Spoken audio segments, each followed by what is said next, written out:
నమస్కారం.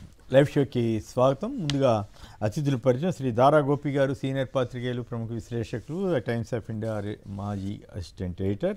శ్రీ రాచమల్లు శివప్రసాద్ రెడ్డి గారు, YSR Congress party senior నేత, శాసనసభ మాజీ సభ్యులు. ముందుగా కొన్ని వీడియోలు చూద్దాం.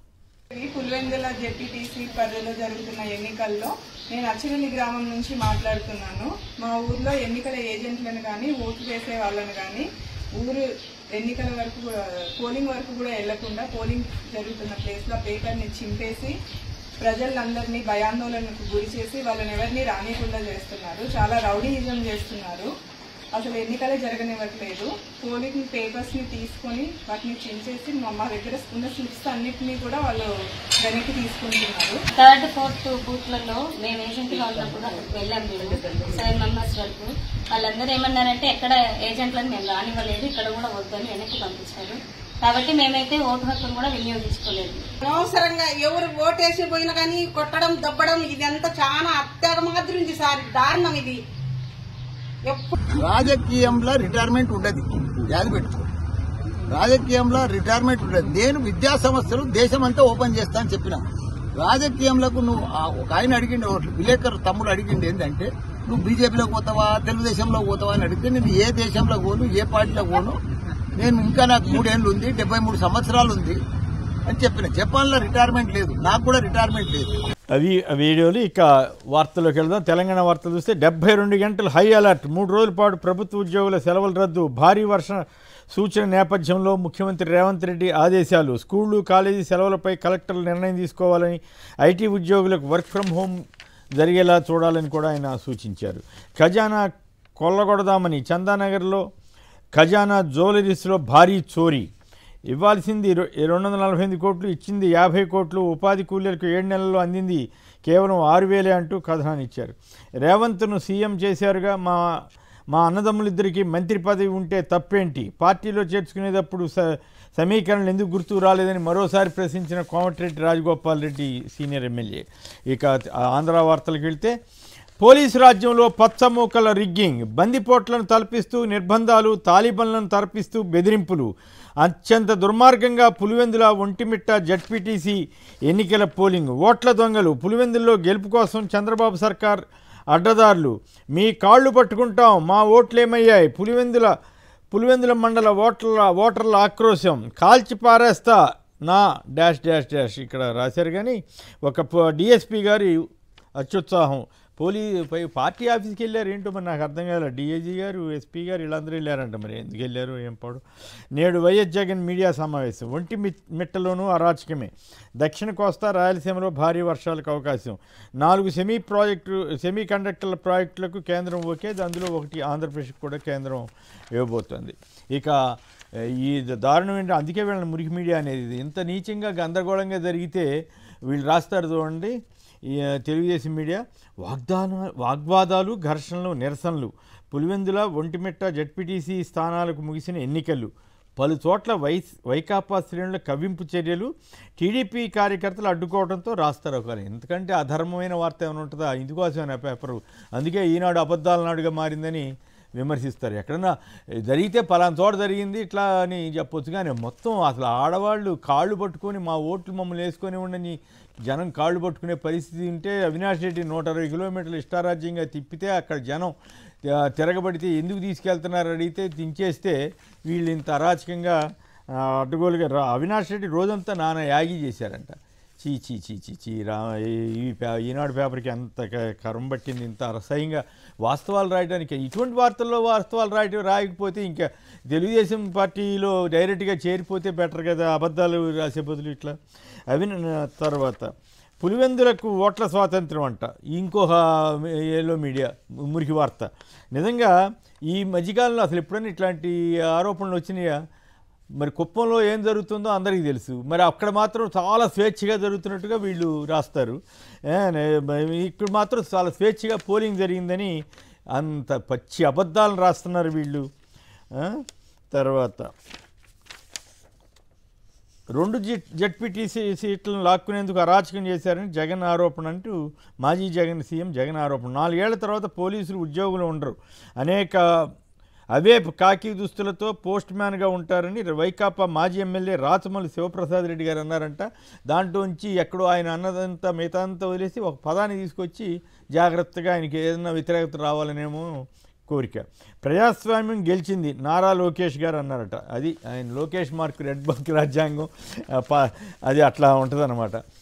మరి చంద్రబాబు గారు ఎందుకు ప్రజాస్వామ్యం గెలిచిందని చెప్పలేదు, పవన్ కళ్యాణ్ గారు ఎందుకు చెప్పలేదు, బీజేపీ వాళ్ళు ఏమో చెప్పలేదా, మరి ఏమి ప్రముఖంగా కనపడలేదు. ఒకవేళ లోపల ఎక్కడన్నా వేశారేమో నాకు తెలియదు. కానీ అధికార పార్టీ అరాచకం, పులివెందుల ఒంటిమిట్టలో యథేచ్ఛగా టీడీపీ దొంగ ఓట్లు, పోలీసులు అధికారుల పార్టీ తొత్తుగా మారారు, వైసీపీ నేతల మండిపాటు, ప్రజాస్వామ్యం ఖూనీ చేశారంటూ రాష్ట్ర ఎన్నికల సంఘానికి ఈ మేరకు వినతి పత్రం కూడా ఇచ్చారు. తుపాకీతోనూ బెదిరించారటండి. పులివెందుల మండలం ఖానంపల్లి అనే చోట వైఎస్ఆర్ కాంగ్రెస్ సర్పంచ్ రామాంజనేయుల్ని తుపాకీతో బెదిరించి ఓటింగ్కి రాకుండా చేశారట. ఇది ప్రజాస్వామ్యం అంటే తెలుగుదేశం ప్రజాస్వామ్యం మార్కు. రాజధానికి రియల్ ఎస్టేట్ కంపెనీలు ఆహ్వానించండి, గడువులోగా పనులు పూర్తి చేయండి, అధికారులకు సీఎం చంద్రబాబు ఆదేశం. ప్రముఖ సినీ ప్రముఖుడు రామ్ గోపాల్ వర్మ అరెస్టు, విడుదల. ఒంగోలు రూరల్ సీఏ ఎదుట విచారణకు హాజరైన వర్మ 11 గంటల పాటు విచారించారంట. మరి ఏం విచారించారు? ఆక్వా రైతు పోరుబాట, ట్రంప్ టారిఫ్ల నేపథ్యంలో సంక్షోభంలో ఆక్వా సాగు, కేంద్ర రాష్ట్ర ప్రభుత్వాలే ఆదుకోవాలి, నమ్మకం కోల్పోవడమే అసలు సమస్య, బీహార్ ఎస్ఐఆర్ వివాదంపై సుప్రీంకోర్టు వ్యాఖ్య. ఇక మద్యం వార్తల మీద మద్యం కేసు అంటూ చెత్త చెదరం అంతా రాసేస్తున్నారు కదా ఉత్సాహంగా వీళ్ళు తెలుగుదేశం మీడియా. అందులో భాగంగా అనేక వార్తలు రాశారు. జాతీయ స్థాయిలో ఓట్ల చోరీ జరిగిందని రాహుల్ గాంధీ ఆరోపణ, రాహుల్ పెడదోవన పట్టిన వీధి నాయకుడు అని రాహుల్ గాంధీని వీధి నాయకుడిగా బీజేపీ వ్యాఖ్య. ఇక జగన్ మార్క్ ట్రాప్ అంట. ఈ టీడీపీ నేతలు కొంతమంది ఈ సోషల్ మీడియాలో మద్యం స్కామ్లపై, ప్రభుత్వ వ్యూహంపై అడ్డగోలు దాడి చేశారంట. తెలుగుదేశం మీడియా వాళ్ళు దాడి చేశారంట. వాళ్ళకి ముందస్తు బెయిల్ ఎట్లా వచ్చింది, వీళ్ళందుకు ముందే వస్తుంది, ముందస్తు బెయిల్ రావటం హక్కు అని ఏదో జరిగింది మొత్తం మీద మతలబ్బు. మొత్తం ఆ ప్రక్రియ అంతటినీ మళ్ళీ జగన్కి రుద్ది, వైసీపీకి రుద్ది, వీళ్ళ పాటుపాడుగాను ఇంత అధ్వానంగా మారారు. రైతుల గోడు వినండి, రిటర్నబుల్ ప్లాట్లపై ఇబ్బంది లేకుండా చర్యలంట. 30 కార్పొరేషన్లకు కొత్త చైర్మన్లు. హిందూ ధర్మ పరిరక్షణ ట్రస్ట్ చైర్మన్గా రిటైర్డ్ ఐఏఎస్ దాసరి శ్రీనివాసులు, బ్రాహ్మణ కార్పొరేషన్ చైర్మన్గా బుచ్చి రాంప్రసాద్, పోతుల బాలకోటయ్యకు సామాజిక సంక్షేమ మండలి చైర్మన్ పోస్ట్, ఒంగోలు నగరాభివృద్ధి సంస్థ చైర్మన్ పదవి జనసేనకి అప్పగిస్తారట. ముందే పూర్తవ్వాలి, నిర్దేశిత గడువు కంటే 6 నెలల్లోపే రాజధాని పనులు పూర్తి చేయాలని చెప్పి చంద్రబాబు గారు ఆదేశాలు ఇచ్చారంట. లేకుంటే కాంట్రాక్టర్లు అధికారులే బాధ్యులంట. ఇవి ప్రధానంగా రాష్ట్రంలో ఎక్కడికైనా ఉచిత బస్సు ప్రయాణం, మహిళలకు రాష్ట్రంలో ఎక్కడైనా తిరగొచ్చు అని చెప్పి చంద్రబాబు గారు అన్ని బస్సుల్లో అని కూడా చాలా సార్లు చెప్పారు ప్రచారంలో. ఇప్పుడు మాత్రం అన్ని బస్సులు కాదు, 5 రకాల బస్సులే అని చెబుతున్నారు. సో వీటి మీద కూడా సోషల్ మీడియాలో విస్తారంగా కథనాలు వస్తున్నాయి. ఇక ముందుగా గోపి గారు చెప్పండి, నిన్న జరిగినటువంటి పులివెందుల జడ్పీటీసీ ఉప ఎన్నిక కానీ, ఒంటిమిట్ట జడ్పీటీసీ ఉప ఎన్నిక కానీ మీ ఇనీషియల్ రిమార్క్ ఏమిటి? ఒక్కొక్క దాని మీద వెళదాము, తర్వాత శివప్రసాద్ రెడ్డి గారు కూడా మాట్లాడిన తర్వాత మళ్ళీ మాట్లాడుతురు. కానీ మీ ఇనీషియల్ రిమార్క్ ఏమిటి? నిజంగానే ప్రజాస్వామ్యబద్ధంగా జరిగాయా లేక అరాచకంగా జరిగాయా? అసలు మీరు ఎప్పుడైనా చూసారా పోలీసులు కాళ్ళు పట్టుకుని మా ఓటు మాకు ఇవ్వండి, మా ఓటు మాకు వేసుకొని ఇవ్వండి అని అడిగినటువంటి దౌర్భాగ్యకర పరిస్థానాలా లేకపోతే ఇంకేమనాలా? అసలు అలాంటి సన్నివేశాలు మనం గతంలో ఎప్పుడైనా చూసామా? సార్ కొమ్మినేని గారు, మీకు సాక్షి టీవీ ప్రేక్షకులకి ప్యానల్ సభ్యులకి అందరికీ నమస్కారం, శుభోదయం. నాకు 38 ఏళ్ల జర్నలిజం చరిత్ర అండి. ఇంతే చాలా ఎన్నికలు కవర్ చేశాను, కానీ ఎక్కడా కూడా ఓటర్స్ వెళ్ళిపోయి పోలీసుల్ని కాళ్ళ పట్టుకొని ఏళ్ళ పట్టుకొని బతిలాడి మా ఓట్లు మేము వేసుకుంటామంటాం నేనైతే ఎప్పుడు చూడలేదు. అలాగే చాలా చోట్ల గ్రామాల్లో ప్రజల్ని బయటికి రానివ్వకుండా ఇళ్లకే పరిమితం చేసినటువంటి పోలీసులు చర్యలు కూడా నేను ఎప్పుడు చూడలేదు. మొదటిసారి నిన్న పులివెందుల్లోనూ ఒంటిమిట్టలోనూ చూశాను. చాలా దారుణంగా జరిగింది. బహుశా ఇది రెడ్ బుక్ ప్రజాస్వామ్యం అనుకోవాలి, అంతకుమించి ఇంకేం జరగలేదు. ఒకవేళ పులివెందుల్లో తెలుగుదేశం గెలవాలి అంటే, గతంలో కుప్పంలో వైసీపీ గెలిచింది అంటే మున్సిపల్ ఎన్నికల్లో పంచాయతీ ఎన్నికల్లో, మరి అప్పుడు కూడా ఇలాంటి చర్యలు ఏమి చూడలేదు. జనరల్ గా ఇలాంటి చిన్న చిన్న స్థానిక సంస్థల ఎన్నికలు, ఉప ఎన్నికలు కూడా అధికారంలో ఉన్న పార్టీకి అనుకూలంగా ఉంటాయి. అయితే ఆ పార్టీల బలాబలాలను బట్టి కొన్ని చోట్ల ఓడిపోతూ ఉంటాయి, అది సహజమైనది. అయితే కుప్పంలో వైసీపీ గెలిచినప్పుడు కూడా మనం ఇట్లాంటి చర్యలు ఎక్కడ చూడలేదు. ఓటర్లను పట్టుకొని కొట్టడం, తన్నడం, పోలీసులే బెదిరించడం, తుపాకీలు తీసి బెదిరించడం, ఇట్లాంటివన్నీ కూడా నిన్న చాలా అసహ్యకరంగా అసలు మనం ప్రజాస్వామ్యంలోనే ఉన్నామా అనేటువంటి అనుమానం కలిగేలాగా నిన్న ఎన్నికలు జరిగాయి. మరి ఎన్నికల కమిషన్, రాష్ట్ర ఎన్నికల కమిషన్ ఏం చేసిందో, ఎలా చూసిందో మరి అయితే నాకు తెలియదు. కానీ పూర్తిగా పోలీసుల ఆధ్వర్యంలోనే, అధికార పార్టీ నాయకులు వీళ్ళ ఆధ్వర్యంలోనే ఎన్నికలు జరిగాయి. ఫలితాలు ఎలా ఉన్నా కూడా ఈ ఎన్నికలు అయితే ప్రజాస్వామ్యానికి చాలా అపహాస్యంగా తయారయ్యాయి. అవి చాలా స్పష్టంగా కనిపించాయి. ప్రజలందరూ చూశారు. చూడడమే కాదు, చాలా మంది నేను చూశాను టీవీలో, మా ఓట్లు మమ్మల్ని నేర్చుకొనివ్వండి, ఓట్లు వేయడానికి వెళ్లకుండా ఆపుతారేంటి అని చెప్పి కూడా పోలీసులు ప్రశ్నించడం మనకి టీవీల్లో కనిపించింది. అంటే పోలీసులు వీళ్ళు వైసీపీ ఓటర్లు వీళ్ళు అని గుర్తి పార్టీ వాళ్ళు చెప్పగానే, అధికార పార్టీ వాళ్ళు చెప్పగానే వాళ్ళందరినీ కూడా ఆపేయడం, పోలింగ్ బూత్లోకి వెళ్లకుండా చేయడం చాలా దుర్మార్గమైన విషయం. తర్వాత అవినాష్ రెడ్డిని అయితే అరెస్ట్ చేశారు, కానీ మంత్రులను వదిలేశారు. మంత్రులు, టీడీపీ, జనసేన, బీజేపీ నాయకులను మాత్రం నేరుగా పోలింగ్ బూత్ లోకి వెళ్ళడానికి అనుమతించారు. ఇది ఎట్లా సాధ్యం అనేది నాకైతే అర్థం కావట్లేదు. రాజ్యాంగం ఏమన్నా మార్చారా? ఒక పార్టీ నాయకులే పోలింగ్ బూత్ లోకి వెళ్ళాలి, మిగిలిన వాళ్ళు ఎవరో వెళ్ళకూడదని చెప్పేటువంటి రాజ్యాంగం ఏమన్నా మార్చి మరి తీసుకొచ్చారా అనేది నాకైతే అర్థం కాలేదు. ఈ ఎన్నికలు అయితే చాలా అపహాస్యమేనండి ప్రజాస్వామ్యానికి. చాలా దుర్మార్గంగా కూడా జరిగాయి. ప్రజలందరూ మేము ఓట్లేస్తాము, ఓట్లు వేయించుకోండి అని చెప్పడం, అడగడం అనేది చాలా దుర్మార్గం. అంత స్థాయికి వెళ్ళడం.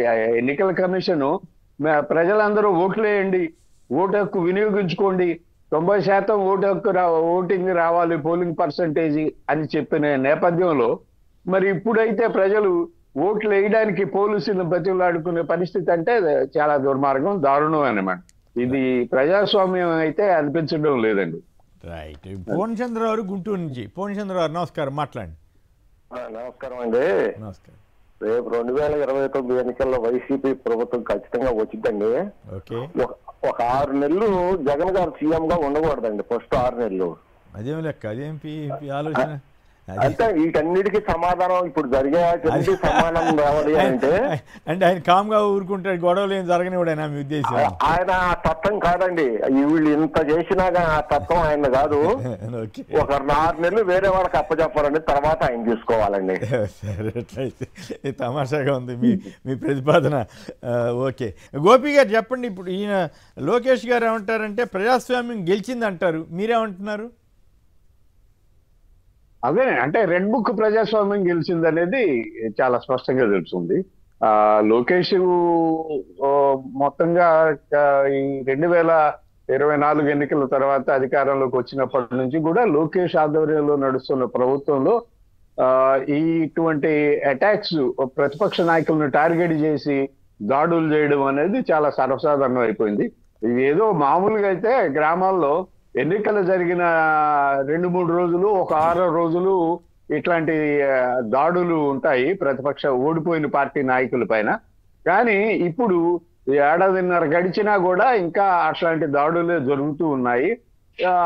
ఆ నేపథ్యంలో చూసుకుంటే ఇది ప్రజాస్వామ్యమే. లోకేష్ గారి మాటల్లో అయితే ఇది ఖచ్చితంగా ఇట్లా కొట్టడం, ఓటర్లను కొట్టడం, ప్రతిపక్ష పార్టీ నాయకుల్ని అరెస్టులు చేయడం, లేకపోతే నిర్బంధించడము, తన్నడము, ఇవన్నీ కూడా ప్రజాస్వామ్యంలో భాగమేనని లోకేష్ గారి ఉద్దేశం.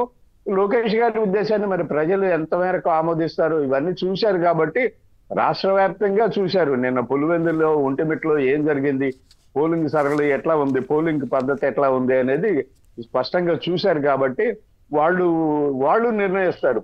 ఇది ప్రజాస్వామ్యమా కాదా అనేది ప్రజలు చెప్తారు. ప్రజలు ఏమి తెలివి తక్కువ వాళ్ళు కాదు. ప్రజలకు ఏమి తెలియని విషయాలు ఏమీ లేవు. ఇప్పుడు సోషల్ మీడియా లేకపోతే మీడియా విస్తృతంగా వచ్చిన ఈ రోజుల్లో ఎక్కడ ఏం జరిగినా కూడా చాలా స్పష్టంగా ప్రజలకి తెలిసిపోతుంది కాబట్టి వాళ్ళు గమనిస్తూనే ఉన్నారు. వాళ్లే చూస్తారు, వాళ్లే నిర్ణయం తీసుకుంటారు. లోకేష్ తో చంద్రబాబు, పవన్ కళ్యాణ్, జగన్మోహన్ రెడ్డి చెప్పడం కాదు ఇది ప్రజాస్వామ్యం అని, ప్రజాస్వామ్యం గెలిచింది అని. ప్రజలు చెప్తారు. ప్రజల నిర్ణేతలు, అంతిమ నిర్ణేతలు ప్రజలే ప్రజాస్వామ్యంలో. కాబట్టి ఈ ప్రజాస్వామ్యాన్ని మనం చూస్తూ ఇంకో 4 ఏళ్ళు 3.5 ఏళ్ళు గడపాల్సిన అవసరం ఉంది. సరే గడుపుదాం, ఏం చేస్తాము చూద్దాము. ఇట్లాంటి పరిస్థితులు రావడం అనేది చాలా దురదృష్టకరం. పోలీసు వ్యవస్థ అయితే పూర్తిగా అధికార పార్టీ తొత్తుగా మారిపోయింది. పోలీసులు ఎక్కడ కూడా స్వేచ్ఛగా స్వతంత్రంగా వాళ్ళ ఉద్యోగ నిర్వహణ చేస్తున్నట్టుగా కనిపించట్లేదు. అధికార పార్టీకి అనుకూలంగానే అధికార పార్టీ కార్యకర్తల్లా పనిచేయడం అనేది దురదృష్టకరం. ఇట్లాంటి పరిస్థితి రాకుండా ఉండాల్సింది. పోలీసు అధికారులు ఇప్పటికైనా సరే ఉన్నతాధికారులు ఒక నిర్ణయం తీసుకోవాలి. అది ప్రభుత్వ పరమైనటువంటి తమ డ్యూటీ చేస్తాం కానీ పార్టీ పరమైన డ్యూటీ చేయము అనేటువంటిది వాళ్ళు నిర్ణయం తీసుకుంటే తప్ప ప్రజాస్వామ్యం ఇలా ఉండదండి. అది పరిస్థితి. ఆంథోనీ గారు బెంగళూరు నుంచి. ఆంథోనీ గారు నమస్కారం, మాట్లాడండి. సార్, యాక్చువల్గా ఇది జెడ్పీటీసీ ఎలక్షన్ గురించి కాదు, ఇది ఓటు హక్కు లాక్కోవడం గురించి. అసలు ఢిల్లీ నుంచి గల్లీ వరకు ఇప్పుడు ఈ దేశంలో ఏమవుతుందంటే ఓటు హక్కును కాలరాస్తున్నారు. అండ్ ఈసీ ఏమో చెప్పదు, ఏమి చేయదు, పోలీసులు ఏమో స్వేచ్ఛను హరిస్తారు. ఇట్లాంటిప్పుడు ఎట్లా ఉంటుంది అంటే సొంత ఊర్లలో ఓటు హక్కు అయిపోతే, ఓటు వినియోగించకపోతే ఎట్లా? ఇది ఎట్లా ఫ్రీడమ్ అవుతుంది? ఐ థింక్ నాకు రేపు ఎల్లుండి ఇండిపెండెన్స్ డే ఉంది. వైఎస్ఆర్సీపీ పార్టీ వాళ్ళు అందరు నల్ల బ్యాండ్లు పెట్టుకుని ఫ్రీడమ్ జరుపుకోవాలి. Okay, thank you. శివప్రసాద్ గారు ఓకేనా ఇప్పుడు? రైట్, దయచేసి మాట్లాడండి. ఎట్టకేలకు పులివెందుల మండల ఉప ఎన్నిక జెడ్పీటీసీ ఉప ఎన్నిక లోకేష్ గారు చెప్పినట్టు, చంద్రబాబు నాయుడు ఆశించినట్టు, కోయ ప్రవీణ్ గారు కోరుకున్న విధంగా ఎన్నికలు ప్రశాంతంగా జరిగినాయి. ఏమాత్రమే కానీ చెదురు మదురు సంఘటనలు లేకుండా చాలా ప్రశాంతంగా పోలింగ్ స్టేషన్లలో 2 పార్టీలకు సంబంధించిన ఏజెంట్లు లేకుండా ఒక పార్టీకి సంబంధించిన ఏజెంట్ మాత్రమే ఉండి గ్రామాలకు సంబంధించిన ప్రజలు ఓటింగ్ లో పాల్గొనకుండా బయటి ప్రాంతాలకు సంబంధించినటువంటి దొంగ ఓటర్ల యొక్క క్యూతో ఎన్నికలు ప్రశాంతంగా జరిగినాయి. ఇది వారు ఆశించిన మేరకు. ఇక పత్రికలు కూడా, ఆంధ్రజ్యోతి, ఈనాడు పత్రికలు కూడా రాసే విధం కూడా ప్రశాంతంగా ఎన్నికలు జరిగినాయని చెప్పి ఈ విధంగా ప్రశాంతంగా జరిగినాయి. ప్రపంచానంతటికీ నేను చెప్పగలిగింది ఏంటంటే, నిన్నటి దినము పోలీస్ వ్యవస్థ, తెలుగుదేశం పార్టీ 2 కలిసి ప్రజాస్వామ్యాన్ని పులివెందులలో తెల్లవారుజామున 6 గంటల నుంచి మానభంగం చేసినారు. పోలీసులు బట్టలు ఇప్పదీసి తెలుగుదేశం పార్టీ గుండాల దగ్గరికి పంపిస్తే ఆ మిగతా కార్యక్రమాన్ని తెలుగుదేశం పార్టీ గుండాలు చేసినారు. నిన్న జరిగిన సంఘటన నా 30 సంవత్సరాల, నేను కూడా 3 సార్లు ఎమ్మెల్యేగా పోటీ చేసిన, 30 సంవత్సరాలుగా రాజకీయాల్లో ఉందా, నా జీవితంలో నేను కూడా ఎప్పుడే కానీ ఎంత దురదృష్టకరమైనటువంటి సంఘటనలు నేను చూడలే. ఎందుకంటే ఓటర్లను కొట్టినారు, మహిళలను కొట్టినారు, ఏజెంట్లను కొట్టినారు. ఏజెంట్లు ఆడవాళ్లు కూర్చునేదానికి సంసిద్ధపడి ఏజెంట్ ఫారాలు తీసుకొని పోతే వాళ్ళను బండబూతులు తిట్టి దుర్భాషలాడినారు. ఈ మొత్తం ఎపిసోడ్లో మేము ఓడిన దానికంటే ప్రజాస్వామ్యం చచ్చిపోయినందుకు బాధపడిన నేను, ప్రజాస్వామ్యం చచ్చిపోయిన దానికంటే మా ఇంటి ఆడబిడ్డల్లాంటి చెల్లెళ్లను, అక్కగారిని బండబూతులు తిట్టి కొట్టినందుకు మా మనసు పడుతా ఉండే వేదన, బాధ. ఈరోజు యాక్చువల్ గా మీ ప్యానెల్లో కూర్చొని మాట్లాడడానికి కూడా నా మనసు అంత మనస్కరించడం లే. ఎక్కడో ఇంకా బాధపడతానే ఉంది, లోపల హృదయం ఏడుస్తానే ఉంది. ఆ ఏడ్చడానికి కారణం ఓటమి కాదు, ప్రజాస్వామ్యం చచ్చిపోయినందుకైతే బాధపడతా, ఏడ్చను. కానీ ఆడపిల్లలను తిట్టినారు, ఆడపిల్లలను కొట్టినారు. 6 గంటలకే కొట్టినారు ఏజెంట్లను. అది ఎంత మరిచిపోవాలన్నా మరపుకు రాకుండా ఉండనే ఉంది. ఇటువంటి సంఘటనలు రాష్ట్ర చరిత్రలో, దేశ చరిత్రలో, బీహార్లోనో ఇంకోచోట ఎడన జరిగినాయేమో నాకు తెలియదు, కానీ మన రాష్ట్ర చరిత్రలో అయితే ఎప్పుడు జరగలే, మేము చూడలే. ఎన్నికల కమిషన్ ప్రేక్షక పాత్ర నిద్ర నటించింది. పోలీస్ రౌడీజం చేసినారు, తెలుగుదేశం పార్టీ గుండాలు నాయకులు పదవి వ్యామోహంతోనూ ఒక వ్యక్తికి అవమానం చేయాలనే తలంపుతోనూ వాళ్ళు ఇష్టం వచ్చినట్టు అధికార దుర్వినియోగానికి పాల్పొన్నారు. వ్యవస్థలు అన్ని కూడా ప్రభుత్వానికి అండగా నిలబడినాయి. వ్యవస్థలు, ఎన్నికల కమిషన్, పోలీసు, పార్టీ, తెలుగుదేశం అందరూ కలిసి ప్రజాస్వామ్యాన్ని మానభంగం చేసి ఎన్నికల్లో విజయం సాధించినామని అనిపించుకొని ఒకే ఒక వ్యక్తిని బాధ పెట్టేదానికి,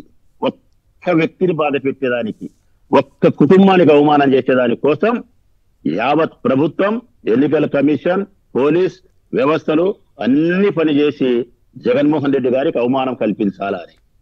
ఆకాశానికి ఉమ్మి వేస్తే మనం ముఖం మీద పడినట్టే మీరు జగన్మోహన్ రెడ్డికి అవమానం చేసే క్రమంలో పనికి మాలిన పనులు చేసి అడ్డదారులు తొక్కి ఓటర్లు మీ కాళ్ళు పట్టుకొని మా ఓటు ఇయ్యండి భంగపోతా ఉంటే, ప్రజలను గ్రామస్తులందరినీ ఇళ్లలో నుంచి రానియకుండా ఉంటే, ఈ అన్ని అఘాయిత్యాలు ప్రపంచానికి తెలుస్తా ఉంటే, ఇంత అసహ్యకరమైన పరిస్థితుల్లో మీరు గెలుపును ప్రజలు హర్షిస్తారా?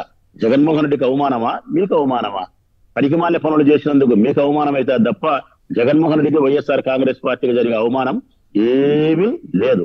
అది వాళ్ళు తెలుసుకోలేకపోతున్నారు. అది తెలుసుకోకపోవడం కంటే కూడా ముఖ్యమైన నాకు బాధ కలిగేది ఇంకోటి ఏంటంటే, కంప్లీట్ గా పోలీస్ వ్యవస్థ కంప్లీట్ గా గుమస్తా పని చేసిందన్న.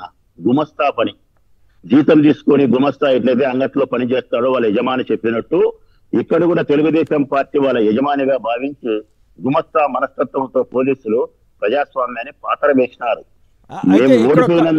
ప్రసక్తే లేదు ఇక్కడ. ఓటమి అనేది మా మనసు. శివప్రసాద్, చిన్న ప్రశ్న. ఇప్పుడు నేను కూడా చాలా కాలంగా చూస్తున్నాం కదా, బట్ ఒక జెడ్పీటీసీ ఎన్నికకి డిఐజీ స్థాయి, ఎస్పీ స్థాయి వీళ్ళందరూ రావాల్సిన అవసరం ఉందా? అసలు వాళ్ళు యాక్చువల్గా పార్టీ ఆఫీస్కి వెళ్ళటం ఏంటి? ఇదంతా ఎందుకు? పైగా అయినా కూడా నేను ఒక వీడియో చూశాను, డిఐజీ గారు మొత్తం ప్రశాంతంగా అన్నీ చక్కగా జరుగుతున్నాయని చెప్తే కింద వేరే టీవీ వాళ్ళకి మద్దతు ఇచ్చే ఒక యూట్యూబ్ ఛానల్లో మరి టీవీయో వాళ్ళు చెబుతున్నారు 8,000 ఓట్లు సైక్లింగ్ చేసుకున్నారు టీడీపీ వాళ్ళు అని ఓపెన్గా చెబుతున్నారు. సో ఈ అసలు డిఎస్పీ సర్కిల్ ఇన్స్పెక్టర్ స్థాయిలో జరిగిపోవాల్సినటువంటి ఎన్నికలకి ఇన్ని వందల మందిని తీసుకురావటం ఏంటి? డిఐజీ, ఎస్పీ, ఇంకా పైనుంచి ఇంకేమేమి ఉన్నాయో ఒత్తిళ్ళు మనకు తెలియదు. కానీ ఇవి ఎప్పుడైనా మీరు చూసారా? ఇంత పోలీస్ యంత్రాంగం రావాల్సిన అంత అవసరం ఉందా? నేను 11వ తారీఖు ఎలక్షన్, ఈరోజు 13వ తారీఖు అన్నా, 12వ తారీఖు ఎలక్షన్ జరిగింది. నేను 11వ తారీఖు సాయంకాలము 11వ తారీఖు ఉదయం కూడా ప్రెస్ను సమావేశపరిచి నేను స్పష్టంగా చెప్పిన. ఏమని చెప్పిన ఆ ప్రెస్ లో అంటే, రేపటి దినం జరగబోయే కాలజ్ఞానం ఏంటి అంటే ఇదిగో ఇది అని చెప్పిన. మీ సాక్షి వాళ్ళు కూడా ఆ రోజు వచ్చినారు, విన్నారు. ఏమని చెప్పిన ఆ రోజు, రేపు ఉదయం జరగబోయేది ఎన్నికలు కాదు, ఉదయం 6 గంటలకే రిగ్గింగ్ జరగబోతా ఉంది. ఒక్కొక్క గ్రామానికి ఒక్కొక్క ఎమ్మెల్యే స్థాయి మనిషి అక్కడికి చేరుకొని 500-600 మంది రౌడీలతో అక్కడికి చేరుకొని ఏజెంట్ పాలాలు చించేసి ఏజెంట్ను కొట్టి స్లిప్పులు ప్రజల దగ్గర నుంచి లాక్కొని ప్రజలను రానియకుండా వాళ్ళ క్యూలో ఉండి వాళ్ళే ఓట్లు వేసుకొని పోలీసులు పూర్తిగా సహకరించి ఈ ఎన్నికలను పూర్తి చేయబోతా ఉన్నారు.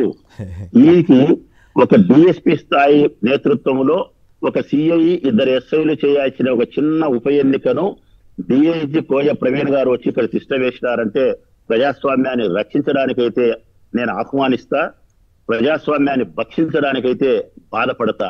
మీరు రక్షించడానికి వచ్చినారా, భక్షించడానికి వచ్చినారా అంటే మీరు భక్షించడానికే వచ్చినారని చెప్పి నేను నమ్ముతా ఉన్నా. నా నమ్మకం తప్పై మీరు గొప్పగా ఎన్నికలు ప్రజాస్వామ్యబద్ధంగా జరిపితే మీకు, మీ పోలీస్ వ్యవస్థకు క్షమాపణ కోరుతా. కానీ ప్రజాస్వామ్యాన్ని మీరు మానభంగం చేస్తే మాత్రం ప్రజాస్వామ్యవాదుల ప్రజాస్వామ్యం ఎదుట మీరు మోకరిల్లి పశ్చాత్తాపంతో క్షమాపణ చెప్పాల్సిన రోజు ఒక రోజు వస్తుంది కోయ ప్రవీణ్ గారు అని స్పష్టంగా నేను ముందు రోజే చెప్పిన. చెప్పిన దానికి అదే జరిగింది. నేను ఏం చెప్పినానో నేను 11వ తారీఖు అదే చెప్పినా, 10వ తారీఖు అదే చెప్పిన. డే 1 ఎన్నిక నోటిఫికేషన్ వచ్చిన తర్వాత కడపలో మేము పార్టీ సమావేశమై ప్రెస్ మీట్ పెట్టిన రోజు కూడా నేను చెప్పిన. ఏమని, డే 1 ఫస్ట్ గా మేము క్యాన్వాస్ కు పోతాం 2వ తారీఖు రోజు చెప్పినా. నేను 3వ, 4వ తారీఖు పులిందులకు పోతాం ప్రచారానికి అందరితో పాటు అనుకున్నప్పుడు చెప్పిన. ఈ ఎన్నికల తెలుగుదేశం పార్టీకి మాకు కాదు, పులివిందులో తెలుగుదేశం పార్టీ మాతో పోటీ చేసే శక్తి గాని, స్థాయి గాని, ప్రజాబలం గాని వారికి లేదు. మాతో పోటీ చేస్తాండేది పోలీస్. పోలీస్ వ్యవస్థ మాతో పోటీ చేస్తుంది. మేము పోలీసులతో ఈ ఎన్నికల్లో యుద్ధం చేయాల్సిన పరిస్థితి ఉంది కాబట్టి పోలీసు గెలుస్తుందో లేకుంటే వైఎస్ఆర్ కాంగ్రెస్ పార్టీ జగన్మోహన్ రెడ్డి గెలుస్తాడో అని చెప్పి ఆ రోజు చెప్పిన. ఫైనల్ గా పోలీసే గెలిచింది, ప్రజాస్వామ్యమే ఓడిపోయింది. ప్రజాస్వామ్యాన్ని గెలిపించాల్సినటువంటి పోలీస్ ప్రజాస్వామ్యాన్ని చంపేసింటే పర్వాలే. ప్రజాస్వామ్యాన్ని చంపేసిందే కొద్దిగా బాధ తక్కువ ఉండేది నాకు. ప్రజాస్వామ్యాన్ని చంపేలేన్నా, మానభంగం చేసి చంపేసింది, అది బాధ. నీచాతి నీచం. వీళ్ళు చేసిన పనులకు, పోలీసులు చేసిన పనికి, కోయ ప్రవీణ్ గారి నాయకత్వంలో పోలీసు వ్యవస్థ చేసిన పనికి, ఆ పోలీసు వ్యవస్థలో పులివెందుల మండలంలో నిన్న పనిచేసిన న్యాయమైన నిజాయితీ అయిన సిఐలు, ఎస్ఐలు, డిఎస్పీలు ఎవరైనా ఉంటే ఉన్నారు కొంతమంది, నాకు తెలుసు. వాళ్ళ మనసు వేదనతో రగిలిపోయింది. వాళ్ళ సన్నిహితులతో, వారి కొలీగ్స్ తో వాళ్ళు మాట్లాడే మాటలు ఏంటంటే, మనం కాకి దుస్తులు వేసుకున్నప్పటి నుంచి ఇంత నీచమైనటువంటి ఎలక్షన్ మనం ఎప్పుడు చూడలే, చెయ్యలే. ఇంత పాపాన్ని ఒడిగట్టినారు వీళ్ళు. ఆ కర్మ, ఆ పాపం కూడా మనతో చేయిస్తున్నారు. దరిద్రం బట్టి మనం ఈయన ఉద్యోగం చేస్తామని చెప్పి నిజాయితీ పరుల ఆఫీసర్లు కొంతమంది బాధపడి చేష్టలు ఉడిగిపోయి మౌనంగా గమ్మును ఉండిపోయినారు. కాబట్టి ఆ పోలీస్ వ్యవస్థ ఇంత నీచంగా ప్రజాస్వామ్యాన్ని చంపేసి మానభంగం చేసింది. కాబట్టి నేను ఒక నిర్ణయం తీసుకున్నా. ఈరోజు నా ఇంట్లో నా పిల్లలు గాని, నా పిల్లలు గాని, నేను బ్రతికి ఉన్నంత వరకు గాని, నా మాట చెల్లినంత వరకు గాని నా కుటుంబంలో ఎవడు పోలీసు ఉద్యోగానికి పోవద్దని చెప్పి నిర్ణయం తీసుకున్నా. కారణం, పోలీస్ ఉద్యోగం బానిస బతుకు. ప్రభుత్వం ఏమి చెబితే, డిఐజీ ఏమి చెబితే, ఎస్పీ ఏమి చెబితే డిఎస్పీ, డిఎస్పీ చెప్తే సిఐ చెప్తే ఎస్ఐ. దీంట్లో మంచివాళ్ళు ఎవరంటే అన్నా కానిస్టేబుల్లే మంచివాళ్ళు. వాళ్ళే పాపం నిర్ణయం చేసేవాళ్ళు కాదు, పైన చెప్పిన వాళ్ళు చేసేవాళ్లే. మనసాక్షి ఉంది. ఎస్ఐ దగ్గర నుంచి డిఎస్పీ, సిఐ, ఎస్పీ, డిఐజీ అంతా ప్రభుత్వం చెప్పినట్టు వినాలి. కాబట్టి బానిస బతుకులు బతికి ఆ ఉద్యోగంలో నా పిల్లలు ఉండకూడదు అనుకున్నా. కాబట్టి ఆ ఉద్యోగానికి పోవద్దని నిర్ణయం తీసుకున్నాను. అంటే ఆ వ్యవస్థ మీద ఎంత అసహ్యం కలిగిండాల, ఎంత నీచంగా వాళ్ళు ప్రవర్తించిందా. మామూలుగా ఎంతో పవిత్రమైనటువంటి ఉద్యోగం. 3 సింహాలు నెత్తి మీద ఉండి కాకి బట్టలు వేసుకొని ధర్మాన్ని రక్షించి న్యాయాన్ని అమలుపరిచి బాధితుల పక్షాన్ని నిలబడే ఆ పోలీస్ అంటే చాలా గౌరవం ఉండాల్సిన పరిస్థితి. ఆ గౌరవం అంతా కూడా కోయ ప్రవీణ్ గారి సారథ్యంలో పోలీస్ శాఖ పూర్తిగా పోగొట్టింది. కాబట్టి ఆ ఉద్యోగాలు మా పిల్లలకైతే వద్దు, ఆ బానిస బతుకులైతే మా పిల్లలకైతే వద్దన్న. అంటే పులివెందుల మండలంలో అట్లా కాదు అందరినీ ఒక గాట కట్టకూడదు. అంత మాత్రం చేత మొత్తం వ్యవస్థ అంతా ఈ టైంలో భ్రష్టు పట్టిస్తే కొంత మేరకు భ్రష్టు పట్టించవచ్చు, కానీ భవిష్యత్తులో కూడా ఇట్లాగే ఉంటుందని మీరు ఎందుకు అనుకుంటారు? మీ వాళ్ళు ఎవరైనా చేరితే కూడా అట్లాగే ఉండాలని ఏముంది? ఎందుకంటే మనకి తెలుసు, కొన్ని ఉప ఎన్నికలు జరిగినప్పుడు ఎలక్షన్ కమిషన్ గట్టిగా ఉంటే ఖచ్చితంగా పోలీసులు, అది అధికార పార్టీ అయినా ప్రతిపక్ష పార్టీ అయినా సరే, వాళ్ళు ఎవరిని బెసగనివ్వకుండా ఎవరైతే ఒరిజినల్ ఓటరో వాళ్ళని అలౌ చేయటం, మిగతా వాళ్ళు ఎవరైనా వస్తే బయట పంపించిన ఘట్టాలు చాలా ఉన్నాయి. అసలు జరగకపోలేదు. ఒకప్పుడు ప్రతిపక్షమే గెలిచినటువంటి సందర్భాలు, ఉప ఎన్నికల్లో ప్రతిపక్షాలు ప్రజల మీద, ప్రభుత్వాల మీద ఉన్న నిరసన వ్యక్తం చేసినటువంటి సందర్భాలు కూడా ఉన్నాయి. అది పూర్తిగా వన్ సైడ్గా పోలీసులు పనిచేశారని అనుకోవడానికి కూడా లేదు. కానీ ఇప్పుడు కాలం మారింది, రెడ్ బుక్ అని ఈ పిచ్చిగోలు వచ్చిన తర్వాత ఈ మరీ కొంచెం నాసిరకంగా మారితే మారి ఉండొచ్చు, కానీ మరీ మీరెంత డిసప్పాయింట్ అవ్వాల్సిన అవసరం లేదేమో. అన్నా, నిన్న కూడా పులివెందుల మండలములో నిజాయితీ పరులైన అధికారులు ఉండారన్నా, ఎస్ఐలు, సిఐలు ఉండారు. వాళ్ళు బాధపడుతున్నారు. వాళ్ళు ఒకరికొకరు పక్క జిల్లాల్లో పనిచేసే వారి స్నేహితులతో, పోలీస్ ఆఫీసర్లతో మాట్లాడిన మాటలు కూడా నాకు తెలుసు. చాలా బాధపడుతున్నారు. నేను నిజాయితీ పరులు లేరని చెప్పలే, కానీ నా బాధ ఏంటంటే ఆ నిజాయితీ పరులైన అధికారుల చేత కూడా నిజాయితీగా ఉద్యోగం చేపించలేదన్నా వీళ్ళు. వాళ్ళను కూడా తల దించుకుని నెత్త చేసినారు. వాళ్ళు నిజాయితీగా పనిచేసే పరిస్థితి ఉంటే అక్కడి నుంచి తీసేసి ఇంకొక చోట ఉద్యోగం వేస్తారు, ఎలక్షన్ డ్యూటీ వేయరు. వీరు వాళ్ళ మాట వినలేదు కాబట్టి లా అండ్ ఆర్డర్ లో నుంచి తప్పించి వాళ్ళని ఎక్కడికో లూప్ లైన్లోకి పంపిస్తారు, లేకుంటే వీఆర్లో పెట్టి జీతం కూడా లేకుండా చేస్తారు. అంటే ఈ చిన్న ఎలక్షన్ల కోసం వారి జీవితాన్ని పనంగా పెట్టాల్సిన, ఉద్యోగాన్ని పనంగా పెట్టాల్సిన స్థితికి తీసుకొచ్చి బ్లాక్మెయిల్ చేస్తే ఇక్కడ ఏజెంట్లను బెదిరించిరి, ప్రజలను బెదిరించిరి, తెలుగు వైఎస్ఆర్ కాంగ్రెస్ పార్టీ నాయకులను బెదిరించిరి, నిజాయితీగా ఉండే పోలీసులను కూడా బెదిరించిరి. ఏందన్నా ఇది? ఇంతకంటే నీచం, ఇంతకంటే దుర్మార్గం. పోలీసులు కూడా బెదిరించారా? అదే ఆశ్చర్యం ఏంటంటే ఇప్పుడు మీరు చూశారు అవినాష్ రెడ్డి గారినేమో తెల్లారుదామని వెళ్ళి ఇంట్లోంచి లాక్కెళ్ళిపోయారు. ఆయన ఎవరు మంత్రి రాంప్రసాద్ రెడ్డి గారంట, ఆయన యథేచ్ఛగా బూతుల్లో తిరుగుతున్నారు, వైసీపీ వాళ్ళని కొట్టుతున్నారు. కొట్టినా కూడా ఏమి మరి కంప్లైంట్ ఇచ్చారో లేదో, ఎవరినైనా అదుపులో తీసుకున్నారో లేదో కానీ మరి దీన్ని ఎట్లా సమర్థించుకుంటుంది పోలీస్ వ్యవస్థ కానీ ఎన్నికల కమిషన్ వ్యవస్థ కానీ? పార్లమెంట్ మెంబర్ అన్న అవినాష్ సోదరుడు ఎంపీ, ఆయన 3 సార్లు ఎంపీ, 3 సార్లు ఎంపీ సౌమ్యుడు. అతని ఇంట్లో అతను ఉంటే ఎన్నికల నియమావళిని పూర్తిగా గౌరవించే వ్యక్తి అతను. ఎక్కడ ఒక బూత్ దగ్గరికి పోలే, ఏమి పోలే. వాస్తవానికి ధర్మంగా అయితే వీళ్ళు చేసే అకృత్యాలకు అవినాష్ రెడ్డి పొద్దున 6 గంటలకు 5 గంటలకు వీళ్ళు చేస్తానారని చెప్పి తెలుసు కాబట్టి కొన్ని వేల మందిని ఆయన పిలుచుకుని పులించాలి కానీ వాళ్ళకి ఆ బలం ఉంది. వాళ్ళు పిలిస్తే ఒక అరగంటకు 20,000 మంది వస్తారు. 10-15,000 మంది జనాన్ని పిలుచుకొని బూతుల దగ్గర పోయి ఆయన ఏజెంట్ లోపల కూర్చోబెట్టి ఎవరైనా దౌర్జన్యం చేసేదని చెప్పి యుద్ధం చేయాల్సిన పరిస్థితి ఉంది. ఆ యుద్ధం చేస్తే ఎవడు సస్తాడో ఎవడు బతుకుతాడో, ఈ ఎన్నిక కోసం ఆ సత్య పరిస్థితి ఉండకూడదు, ఈ రక్తపాతం ఉండకూడదు అని చెప్పి వాళ్ళ అవమానానికి సిద్ధపడినారు. ఏ అవమానానికి? ఎన్నికలు పోగొట్టుకున్నారు. తర్వాత పులివిందలో వాళ్ళ మనసులు కొడతా అంటే కూడా మౌనం దాల్చినారనే చెడ్డ పేరు, వాళ్ళకి అవమానం తట్టుకున్నారు. అంటే కేవలం రక్తపాతం ఉండకూడదు, ఫ్యాక్షనిజం వైపు పోకూడదు, ఒక ఎన్నిక కోసం అని చెప్పి వాళ్ళు మౌనం దాలిస్తే దాన్ని కూడా వారు బలహీనతగా మాట్లాడినారు. అట్లాంటి మనిషి ఇంట్లో ప్రశాంతంగా ఉంటే ఆడికి పోలీసులు పోయి పెద్దల చీకట్లో 4 గంటలకు పోయి చెయ్యి అతనికి యాక్చువల్ గా అవినాష్ కు బ్యాక్ పెయిన్ ఉంది, చెయ్యి రేపు సర్జరీ రేపు అన్నాడు, సర్జరీ చేసుకోవాలి. ఈ ఎలక్షన్ కోసమని ఆగినాడు. విపరీతమైన నొప్పి ఉంది, సర్జరీ చేస్తారు భుజానికి. నాకు చెయ్యి నొప్పి తీస్తానని చెప్తే కూడా అదే భుజం పట్టుకొని ఆ మురళీ నాయక్ డిఎస్పీ లాగుతున్నాడు జీపులో. లాగి ఎవరినో ఒక సన్నపిల్లోనో లేకుంటే ఒక పనికిమానటోనో లేకుంటే ఒక చిన్నోన్నో ఒక నేరస్తున్న చేసినట్టు 3 సార్లు ఎంపీ అయిన వ్యక్తిని జీపులో ఎక్కించుకొని 160 కిలోమీటర్లు మీ ఇష్టం 4 గంటలకు 5 గంటలకు 6 గంటలకు తిప్పుతారంటే ఎంత అన్యాయం, ఎంత వీళ్ళకు పరాకాష్టమైంది ప్రభుత్వం యొక్క మాట వినాలనే స్థితికి. అదే పరిస్థితి అవతల పక్క చూస్తే ఒక మంత్రి ఒక ఎమ్మెల్యే గన్మెన్ ఉండేవాళ్ళు పోలింగ్ బూతుల్లోకి పోకూడదు, దాంట్లో పాల్గొనకూడదు అనే సిస్టమ్ ఉంటే ఆయన మంత్రి మటుకు యథేచ్ఛగా 20-30 బండ్లు వేసుకొని 200 మంది 300 మంది మనుషులు వేసుకొని కాన్వాయ్ లోపలికి బూతుల్లోకి పోయి ఆయన బుద్ధి బుడ్డట్టు కొట్టి మా వైఎస్ఆర్ కాంగ్రెస్ పార్టీ అభ్యర్థి సుబ్బారెడ్డిని పట్టుకొని అతను బెదిరిస్తున్నాడు.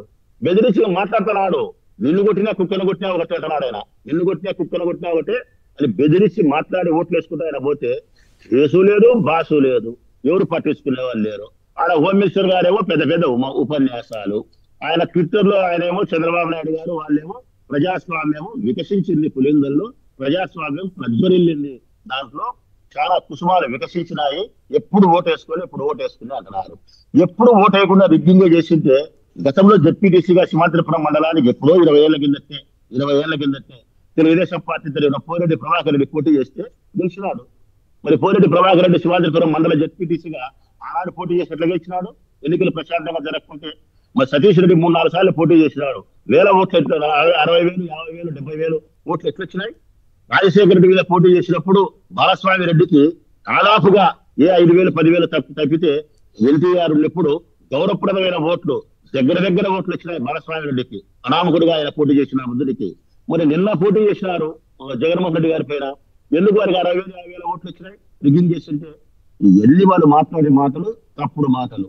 గత 30 సంవత్సరాలుగా 25 సంవత్సరాలుగా 20 సంవత్సరాలుగా నాకు తెలిసి 5-6 ఎలక్షన్లప్పటి నుంచి పులివిందుల తాలూకాలో కానీ కడప జిల్లాలో కానీ రాయలసీమలో కానీ రిగ్గింగ్ చేసుకునేది, దొంగ ఓట్లు వేసుకునేది. ఈ సిస్టమ్ పోయింది. ఎవరు కూడా నాయకులు దొంగ ఓట్లు వేసుకునేదానికి రిగ్గింగ్ చేసుకునేదానికి ఇష్టపడడం లే. ఆ బాంబులు పట్టుకొని కత్తులు పట్టుకొని పోలింగ్ బూతులు కానీ కొట్టుకునే విధానానికి మేము మా పెద్దలంతా అలసిపోయినారు. అవన్నీ మేము చూసినాం. ఆ అసఖ్యమైన రోజులు ఉండకూడదు, ఆ దరిద్రమైన వాతావరణంలోకి పోకూడదు. మేము ప్రశాంతంగా ఉండాలా, మా పిల్లలు ప్రశాంతంగా ఉండాలా, ఆరోగ్యకరమైన రాజకీయాలు జరగాలని చెప్పి మేము పరస్పరం ఒకరినొకరు గౌరవించుకొని మెల్లిమెల్లిగా దాన్ని మేము నిర్మించుకుంటూ వస్తాం మంచి వాతావరణాన్ని. ఈ బుద్ధి మళ్ళా దరిద్రమైన వాతావరణాన్ని తీసుకొచ్చి మళ్ళా బాంబులు చుట్టుకో, మళ్ళా కత్తులు పట్టుకో, ఇవన్నీ నేర్పించే పరిస్థితికి వస్తున్నారు. మాకు ఆ బాంబులు చుట్టే కథ వద్దు, ఆ కత్తులు పట్టుకునే కథ వద్దు, ఆ ఫ్యాక్షన్ వద్దు, ఆ రక్తపు కూడుతో వచ్చే పదవులు మాకొద్దు. మంచి వాతావరణం కావాలని మేము కోరుకుంటా అంటే మమ్మల్ని అసమర్థులుగా బలహీనులుగా మాట్లాడే పరిస్థితి ఈ రోజు అయిపోయింది. రేపొద్దున కౌంటింగ్ చేస్తారు. ఆ కౌంటింగ్ అయిపోయిన తర్వాత ఇన్ని ఓట్లతో గెలిచినామంటారు. ఇన్ని ఓట్లతో అది కూడా చెప్తానా కదా. ఈ రోజు ఆ రెండు ఏదో పెట్టినారు, మళ్ళా రీపోలింగ్ ఏదో ఆ 2 రీపోలింగ్ లేకపోతే కదా ఆడ ప్లేస్ వచ్చేది మాది కాదు, సెకండ్ ప్లేస్ మాకు, 3rd place 4th place 5th place వస్తుంది, సెకండ్ ప్లేస్ వచ్చేది కాంగ్రెస్ వస్తుంది. ఎందుకంటే వాళ్ళు వేసిన ఆ రిగ్గింగ్ లో 30, 40, 50 ఓట్లు ఎవరికి వేయాలి కాబట్టి అవి కూడా మాకు వేయకుండా కాంగ్రెస్ కే వాళ్ళు వేసుకున్నారు కాబట్టి కాంగ్రెసే వచ్చిండు. ఇన్ని ఓట్లతో మేము గెలిచినాం అని చెప్పి డబ్బాలు కొట్టుకొని 3 రోజులు డిబేట్లలో వాళ్ళు చేసే అల్లరి, ఆ ఆంధ్రజ్యోతి, ఈనాడు, ఈటీవీలలో వాళ్ళు మాట్లాడే మాటలు, ఈ చంద్రబాబు నాయుడు గారు, లోకేష్ గారు, హోమ్ మినిస్టర్ గారు చెప్పే హరికథ బుర్రకథ సోదలు, జగన్మోహన్ రెడ్డి విమర్శించి ఆ పులిందల ఎమ్మెల్యే, ఆ 11 మంది, లేకుంటే ఆ పులిందల ఆఫ్రాల్ పులిందల ఎమ్మెల్యే, ఇంకా అది లేకపోతే పులిందల కలుసుకోవడం బద్దలైంది, జెండా పాతినాం, లేకపోతే అది కూడా గెలుస్తాం, ఏంటో మాట్లాడితే ఈ 3 రోజులు వాళ్ళ దరిద్రమైన మాటలు వినాలంటే మాకు వినడానికి ఎట్టుంటుందో ఆలోచన చేసుకోండి. కాదు శివప్రసాద్ గారు, మేము కూడా ఈనాడు, ఆంధ్రజ్యోతి వీటన్నిటిలో పనిచేసాం, కానీ ఇంత నీచంగా రాయటం అనేది అసలు మాకే ఒళ్ళు గగురు పొడుస్తుంది అనమాట. ఇంత అసహ్యంగా కూడా రాసుకుంటారా అని. చూడండి, ఇవాళ ఆశ్చర్యం, వైసీపీ వాళ్ళంట కవింపు చర్యలు చేశారంట, మీరంతా వాళ్ళు అడ్డుకున్నారంట. శివప్రసాద్ గారు చెప్పండి, ఇప్పుడు ఈ రీపోలింగ్ మాకు వద్దు పొమ్మన్నారు, మరి 15 బూతుల్లోనూ పెట్టే పరిస్థితి వీళ్ళు తీసుకురాగలుగుతారా? హైకోర్టులో అన్న న్యాయం జరిగే అవకాశం ఉంటుందా? 100% సోదరుడు అవినాష్ చెప్పేది కరెక్ట్ అన్నా. ఎందుకంటే ఓట్లు 10,600, 15 బూతులు, 8,000, 8,500 ఓట్లు పోలింగ్ చేసుకుంటారు. నిన్న వాళ్ళే వేసుకునేటి 8,000, 8,500లో 15 బూతులలో నేను చెప్పేది అక్షర సత్యం అన్నా. మన్నా చెప్పిన కాలజ్ఞానం కరెక్టే, ఇప్పుడు చెప్పే కాలజ్ఞానం కరెక్టే. ప్రతి బూతులోనూ ఒక 600, 700, 800 ఓట్లు ఉండే చోట, లేకపోతే 900 ఉండే బూతులో అన్ని వాళ్ళే వేసుకున్నారు. మొండికి ఎవరైనా కొట్లాడితే, ఆడవాళ్ళు మగవాళ్ళు కాదుకూడదని కొట్లాడి మొండి నోడి నా ఓటు నేను వేసుకోవాల్సిందని అట్లా కొంతమంది మా వాళ్ళు ఓటేసేద్దరు వదిలిపెట్టారు. అట్లా ఒక 10 మందో 15 మందో 20 మందో గట్టిగా బూతులో ఉంటే వాళ్ళ రద్దు ఎందుకులే, 1, 2 కాంగ్రెస్ కో దానికో వైసీపీకో పడారు కదా, వీళ్ళని పంపియండి అని చెప్పి ఆ 10, 20 మందిని మాత్రమే పంపించినారు. అంటే ప్రతి గ్రామంలోనూ నిజాయితీగా ఓటర్లు పాల్గొనేది, ఓట్లు వేసినది ఎన్ని అంటే 10 నుంచి 20 మంది. 1000 మంది ఉండే చోట, 700 మంది ఓట్లు ఉండే చోట 10 నుంచి 20 ఓట్లు మాత్రమే నిజాయితీగా వేసినారు. ఆ 10, 20 మాకు పడి ఉంటాయి. ఖచ్చితంగా 20 మాకే పడి ఉంటాయి, 15 పడి ఉంటాయి. అట్లా 15 బూతులు కలిపి 15, 20 చొప్పున మాకు ఒక 300 పడి ఉంటాయి. రేపొద్దున మనం చూసుకున్నా కూడా ఆ 300 ఓట్లు 400 ఓట్లు తప్ప మాకు వేరే ఓట్లు కూడా వచ్చే పరిస్థితి లేదు. మరి 8,000, 8,500 ఓట్లలో 2 ఓట్లు వాళ్ళే గుద్దుకొని వేసుకుంటే, ఇప్పుడు 1,500 ఓట్లకు 2 బూతులు రీపోలింగ్ పెడితే ఈ 1,500లో ప్రజలు పాల్గొనలేదులే. ఒకవేళ ప్రజలు పాల్గొన్నా 1,500 మంది మాకే వేసినా మేము గెలుస్తామా? గెలిచాం. అంటే ఎంత కుట్రలు, ఎంత కుతంత్రాలు, ఎన్ని వ్యూహాలు, ఒక్క మనిషికి అవమానం చేసేదానికి, న్యాయస్థానాన్ని కూడా బురుడి కొట్టించేదానికి ఇన్ని మోసాలు చేయాల్సిన కర్మ దుస్థితి వాళ్ళకు పట్టిందంటే వాళ్ళు సిగ్గుపడాల్సిన అవసరం ఉంది. నిజంగా ఎన్నికల కమిషన్ నిజాయితీ అయితే అర్ధ కన్ను తెరిచి చూస్తుంది. నిన్న జరిగిన 15 బూతులలో పూర్తి 2 కన్ను తెరిచి చూడమను. 15 బూతులలో ఏం జరిగిందో మీకు తెలుస్తుంది. సగం కన్ను తెరిచి సగం కన్ను మూస్తే మీకు అచ్చి వెళ్ళి ఈ కొత్తపల్లి మాత్రమే పోలింగ్ రివ్యూంగ్ జరిగింది కనబడుతుంది. హోమ్ మినిస్టర్ గారికి, చంద్రబాబు నాయుడు గారికి, లోకేష్ గారికి మాత్రం ఎక్కడ ఏమే మాత్రం అవాంఛనీయ సంబంధాలు జరగలే. ప్రశాంతంగా ఎన్నికలు జరిగినాయి. ప్రశాంతంగా ఎన్నికలు జరిగింటే ఈ 2 చోట్ల ఎందుకు మరి రీపోలింగ్ ఇస్తారు? ఈ 2 కాదు, ఎన్నికల కమిషన్ 2 కళ్ళు తెరిస్తే 15 చోట్ల జరగాల. మీకు చేతనైతే ఎన్నికల కమిషన్ కు నిజాయితీ ఉంటే, చిత్తశుద్ధి ఉంటే 15 పోలింగ్ స్టేషన్లలోనూ రీపోలింగ్ జరపమనండి. పోలీసులు వీళ్ళు కాకుండా బయట వచ్చి పెట్టమనండి. నిజంగా పోలీసు వాళ్ళు బయట నుంచి వచ్చి ఎన్నికల కమిషన్ 15 రీపోలింగ్ జరిపితే, పులివెందుల మండలంలో మేమైనా ఓడిపోతే నేను నా జీవితంలో పోటీ చేయను ఎన్నికల్లో. నేను మళ్ళా చెప్తాను, నేను పులివెందుల మండలంలో నిజాయితీగా ఎన్నికలు జరపమను. 15 పోలింగ్ స్టేషన్లలో కేంద్ర బలగాలు పెట్టమను. ప్రజలు ఓటు వేయమను. మేము ఓడిపోతే కదా నా జీవితంలో ఏ ఎన్నికలు కూడా పోటీ చేయను. నాకు జగన్మోహన్ రెడ్డి గారు పరోక్షంగా ఏ పదవి ఇచ్చినా కూడా తీసుకోను. ఇదే నా మాట మీద నిలబడి ఉంటాను. మళ్ళీ ఇప్పుడు కొత్త డ్రామాకు తెరదీసినారు అవినాష్ చెప్పినట్టు. కేవలం ఆ 2 పోలింగ్ స్టేషన్లలో ఇది పూర్తిగా మోసం వల్ల, ఇది పూర్తిగా అన్యాయం వల్ల. ఈ ఎలక్షనే చాలా నీతిబాహ్యమైనటువంటి ఎన్నికల కమిషన్ మీద ప్రజలకు గౌరవం పోతుంది, పోలీసుల పైన విశ్వాసం పోతుంది, రాజకీయ పార్టీలు, తెలుగుదేశం పార్టీ లాంటి రాజకీయ పార్టీల మీద అసహ్యం కలుగుతుంది. ప్రజలకు ఇంత నీచమైనటువంటి పాలనలో మనం ఉన్నామే, మన ఓటు మనం వేసుకోలేని దుస్థితిలో ఉన్నామే. బ్రిటిష్ పాలన కంటే కూడా ఈ చంద్రబాబు నాయుడు పాలనలోనే ఇంత అన్యాయాన్ని దుర్మార్గాన్ని మనం ఎదుర్కొంటున్నామని చెప్పి ఒక ఓటరు పోలీసులు కాళ్ళు అయితే శివప్రసాద్ గారు కొంతమంది చాలా మందికి వస్తున్న డౌట్ ఏంటంటే ఇప్పుడే ఇంత అరాచకం చేశారు కదా, వచ్చే శాసనసభ ఎన్నికలు ఇంకో 3.5 ఏళ్ల తర్వాత 4 ఏళ్ల తర్వాత జరిగే వాటిని ఇప్పటికే ఈవీఎంలు గొడవ నడుస్తూ ఉంది కదా, ఈవీఎంలు ఓట్లు 50 లక్షల ఓట్లు అదనంగా కౌంట్ అవటం ఇవన్నీ కూడా చేశారు కదా, అప్పుడు చేయరని గ్యారంటీ ఏమిటి అని కొందరికి డౌట్. మీరేమంటారు దాని మీద? ఉప ఎన్నిక జరిగినప్పుడు 1-2 ఉప ఎన్నిక ఎమ్మెల్యే అయినా జెడ్పీటీసీ అయినా జరిగినప్పుడు బయటి ప్రాంతాల నుంచి మనుషులు వేల మందిని రప్పించడము, విపరీతంగా డబ్బును ఖర్చు పెట్టడము, పోలీసును వన్ సైడ్ చేసుకోవడము, ఇటువంటి దౌర్జన్యాలు చేసేదానికి ఆస్కారం ఉంటుంది. 175 నియోజకవర్గాలు ఎమ్మెల్యేల ఎన్నికలు జరిగేటప్పుడు అట్లా కాదు. ఇప్పుడు దీని మీద పెద్ద గొడవ నడుస్తూ ఉంది కదా, ఈవెన్ వైసీపీ నాయకులు కూడా ఎలక్షన్ కమిషన్కి ఇచ్చొచ్చారు కదా 88 నియోజకవర్గాల్లో ఈ ఎన్నికల మోసాలు జరిగాయని. సో దీన్ని మీలాంటి వాళ్ళు ఎట్లా కౌంటర్ చేయబోతున్నారు? ఇప్పుడు పోలింగ్ నాటికి కౌంటింగ్ నాటికి ఉన్న తేడా 50 లక్షల ఓట్లని అంటున్నారు. ఈవీఎంలు ట్యాంపరింగ్ చేయొచ్చని పెద్ద వాళ్ళు కూడా ఇప్పుడు చెబుతున్నారు. ఈవెన్ టీడీపీకి మద్దతు ఇచ్చినటువంటి ఒక మాజీ పోలీస్ ఆఫీసర్ కూడా ఓపెన్గానే ఎస్ చేయొచ్చు అని చెబుతున్నారు. సో దీన్ని మీరేమో బ్యాలెట్ పత్రాలు అడుగుతున్నారు, కానీ ఆ పరిస్థితి వస్తుందా? అదేనమ్మా నేను చెప్పబోయేది. అది కరెక్ట్గా చెప్పాలంటే కనుక ఉప ఎన్నికలు జరిగితే పోలీసును అడ్డపెట్టుకొని రిగ్గింగ్, 175 నియోజకవర్గాలకు ఎన్నికలు జరిగితే ఈవీఎం మిషన్ల ద్వారా చీటింగ్, ఇట్లయితే రిగ్గింగ్, అట్లయితే చీటింగ్. ఏది ఏమైనా మీ పని కులం చెడినా సుఖం దక్కుతుంది మీకు. ఇదే జరగబోయేది. ఆ 88 మీరు చెప్పిన నియోజకవర్గాల లిస్టు నా దగ్గర ఉంది. ఆ 88 నియోజకవర్గాలకు సంబంధించిన నా ప్రొద్దుటూరు నియోజకవర్గం కూడా ఉంది. మా కడప జిల్లాలో 5 నియోజకవర్గాలు ఉన్నాయి. బద్వేలి పులిందలు మినహాయిస్తే మిగతా 5 నియోజకవర్గాలు 88లో ఉన్నాయి. ఈవీఎం మిషన్ల ద్వారా మోసం చేసినారు, చీటింగ్ చేసినారు, 88 చోట్ల వాళ్ళు గెలిచినారు అనేది 100కు 1,000,000 సార్లు నిజమన్నా. దేశంలో ఉండే మేధావులు చెప్పినారు, అందరూ చెప్తున్నారు, అన్ని ఆధారాలు ఉన్నాయి. ఈ రోజు కాంగ్రెస్ పార్టీ వాళ్ళు మాట్లాడుతున్నారు, మా దగ్గర కూడా మేము కూడా సమాచారాలు తీసుకున్నాం. చిన్న ఎగ్జాంపుల్ చెప్పి వదిలేస్తారు దీని మీద. ఒక ప్రొద్దుటూరు నియోజకవర్గం 1952లో ప్రారంభమైంది. 1952లో ఈ కాన్స్టిట్యున్సీ 45,000 ఓట్లతో ప్రారంభమైంది. 17 ఎన్నికలు జరిగినాయి. 17 ఎన్నికలు.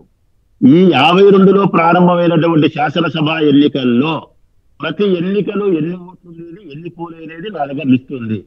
ఒక ఎన్నికకు 2,000 నుంచి 3,000 ఓట్లు పెరగడం కానీ, 2,000 ఓట్లు 3,000 ఓట్లు తగ్గడం కానీ, అంటే ఒక ఎన్నికలో 45,000 పోలు అయితే తర్వాత జరిగిన ఎన్నికలలో 47,500 పోలు అవుతాయి. తర్వాత జరిగే ఎన్నికలలో 46,000 జరుగుతాయి. ఇట్లా 2-3 వేల వ్యత్యాసంతో మాత్రమే అన్ని ఎన్నికలు జరిగినాయి. ఎక్కడైనా కూడా ఒక్క ప్రొద్దుటూరు నియోజకవర్గం కాకుండా మిగతా చోట కూడా ఇట్లా జరిగినాయి. నాకు తెలిసినంత వరకు ప్రొద్దుటూరు వరకు అయితే 1952లో ప్రారంభమై 17 ఎన్నికలలో ఇట్లే జరిగితే 2014లో నేను పోటీ చేసిన మొదటిసారి ఎమ్మెల్యే. అప్పుడు 1,83,000 జరిగినాయి పోలింగ్. 1,83,000. 2019లో నేను పోటీ చేసిన 1,41,000 పోలింగ్ జరిగింది. 2,000 తగ్గినాయి. మళ్ళా 2024లో నేను పోటీ చేసిన. ఇప్పుడు ఈవీఎం విషయంలో ప్రతాపం చూపించినాయి, చీటింగ్. ఈ ప్రతాపంలో చంద్రబాబు నాయుడు, లోకేష్ యొక్క కుట్ర పనిచేసింది కాబట్టి 1,81,020 పోలైనటువంటి 2019లో పోలైతే 2024 నాటికి వచ్చేసరికి 2,01,000 పోలైనాయి. 21,000 ఎక్కువ పోలేనాయి. ఒక ఎలక్షన్కు 20,000 నుంచి 25,000 ఓట్లు అధికంగా పోలు కావడం అంటే కనుక ఈ రాష్ట్ర దేశ చరిత్రలోనే ఎక్కడా జరిగి ఉండదు. ఈ 88 నియోజకవర్గాల్లో మాత్రమే అట్లా జరుగుతాయి. ఈ 88 నియోజకవర్గాలు ఏంటంటే రాయలసీమ, ప్రకాశము, నెల్లూరు. ఈ ప్రాంతంలో ఎక్కడైతే జగన్మోహన్ రెడ్డి గారికి తీవ్రమైనటువంటి ప్రజాబలం ఉందని వాళ్ళు నమ్ముతున్నారో ఆ ప్రాంతంలో 88 ప్లేసులు వాళ్ళు సెలెక్ట్ చేసుకొని 25,000 నుంచి 30,000 ఓట్లను వాళ్ళు చీటింగ్ చేసే ప్రయత్నం చేసి సఫలీకృతమైనారు. ఈవీఎం మిషన్ల ద్వారానే వాళ్ళు గెలవగలిగినారు. 16 ఫారం కానీ, 17 ఫారం కానీ, 20 ఫారం అప్లోడ్ చేసినది 109 రోజులు కానీ, పీవీ ప్లాట్ తర్వాత స్లిప్పులు కాల్ చేసినది కానీ, సుప్రీంకోర్టు దానికి కూడా సరైన సమాధానం చెప్పకపోవడం కానీ, ప్రజల అనుమానాలు నివృత్తి చేసే విషయంలో వాళ్ళు పట్టించుకోకపోవడం కానీ, అన్ని కలిపి వెరసి నాడు ఈవీఎం చీటింగ్, ఇటువంటి ఉప ఎన్నికలు అయితే రిగ్గింగ్. మళ్ళా కూడా ఈవీఎం మిషన్లు చేయాలంటే ఈ డైలాగ్ 100% ఈవీఎం మిషన్ల ద్వారా అయితే కదా మోసం జరుగుతుంది, బ్యాలెట్ పేపర్ ద్వారా అయితే మేలు జరుగుతుంది. రైట్, ఓకే అండి, చాలా ఇంట్రెస్టింగ్ విషయాలు చెప్పారు. ప్రత్యేకించి ప్రొద్దుటూరుకు సంబంధించి మీరు చెప్పిన వివరాలు చాలా ఆసక్తికరంగా ఉన్నాయి. మరి భవిష్యత్తులో ఎలక్షన్ కమిషన్ ఇటువంటి అవకతవకలు లేకుండా ఏమైనా చర్య తీసుకోగలుగుతుందా లేదా ప్రజాస్వామ్యానికి ఈ అరాచకాలతోటే పాతరేస్తారా అన్నది చూడాలి. ఒక చిన్న టుమ్రీ ఎన్నికే ఇంత గందరగోళం జరిగిందంటే ఇక అసలు మరి ఏం చేయాలి, ఈ ప్రజాస్వామ్యవాదులంతా కూడా ఆందోళన చెందాల్సిన అంశం. రాచమల్లి శివప్రసాద్ రెడ్డి గారు అలాగే దారా గోపి గారు ఇద్దరికి కూడా ధన్యవాదాలు. ఇది నేటి చర్చా కార్యక్రమం. నమస్కారం.